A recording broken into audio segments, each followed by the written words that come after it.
वे इसलिए नहीं टूटे क्योंकि वे एक दूसरे से प्यार नहीं करते थे, बल्कि इसलिए क्योंकि बहुत सारी आवाजें उनकी आवाजों को डुबो देती हैं। और जब हर किसी को आपकी खुशी पर वोट मिलता है तो रिश्ते टिक नहीं सकते। 28 साल का आदित्य और 26 साल की स्नेहा इंदौर में एक साथ खुश थे। भव्य इशारों और सार्वजनिक घोषणाओं से जोर शोर से खुश नहीं, बस आराम से।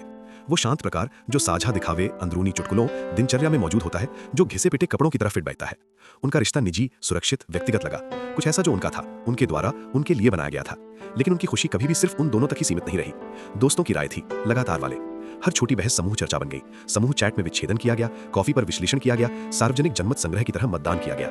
हर दोष को बढ़ा चढ़ाकर पेश किया गया, किसी ऐसे असंभव मानक की तुलना में जिसे कोई भी वास्तविक रिश्ता पूरा नहीं कर सका। तुम बेहतर कर सकती हो स्नेहा। आदित्य, वो बहुत भावुक है। तुम हमेशा अंडे के छिलके पर चलते हो।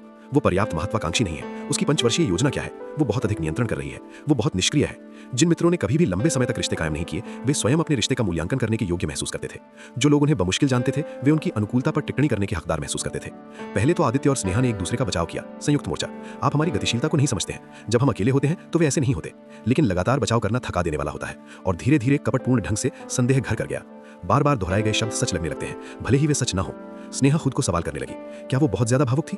शायद वो बहुत ज्यादा पूछ रही थी। शायद उसकी उम्मीदें अनुचित थीं। उसने खुद पर नजर रखनी शुरू कर दी। प्रतिक्रियाओं पर संयम बरतते हुए सोचा कि क्या हर भावना बहुत ज्यादा थी? आदित्य ने दूसरे अनुमान लगाने वाले निर्णय लेने शुरू कर दिए जो एक बार स्वाभाविक लगते थे। शायद उसे अधिक महत्वाकांक्षी होना चाहिए। क्या वो उसे रोक रहा था? क्या उसे अलग होना चाहिए? उन्होंने प्रदर्शन करना शुरू कर दिया, उसके लिए नहीं, बल्कि अदृश्य दर्शकों के लिए जो हमेशा देखते थे, हमेशा टिप्पणी करते थे। प्रेम रक्षात्मक हो गया। प्रत्येक विकल्प पूर्वव्यापी औचित्य बन गया। उन्होंने अपने निर्णय पर भरोसा करना बंद कर दिया। लगातार जांचते रहे, दूसरे क्या सोचेंगे, ये कैसा दिखेगा, क्या हम माप रहे हैं? उनका रिश्ता प्रदर्शन, मान्यता चाहने वाला, थका देने वाला बन गया। अंतिम तर्क विश्वासघात या उपेक्षा के बारे में नहीं था, ये थकावट के बारे में था। अपने रिश्ते के बारे में मित्र की चिंता के कारण एक और शाम पटरी से उतर जाने के बाद वे उसके अपार्टमेंट में बैठे रहे। स्नेहा थकी हुई, हारी हुई, थकी हुई लग रही थी। मुझे ऐसा लग रहा है जैसे हम एक दर्शक को डेट कर रहे हैं। मैं अब ये नहीं सुन सकता कि मैं वास्तव में हर किसी की राय पर क्या महसूस करता हूँ। मुझे नहीं पता कि क्या हमें वास्तव में समस्याएं आ रही हैं, यदि हम सिर्फ समस्याओं के बारे में किसी और के विचार का प्रदर्शन कर रहे हैं। आदित्य के पास कोई प्रतिक्रिया नहीं थी, क्योंकि वो सही थी।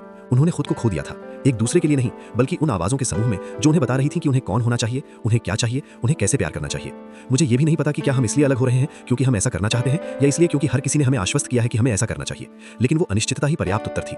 वे अलग हो गए, चुपचाप, धीरे से, स्पष्टता के बजाय दुख के साथ।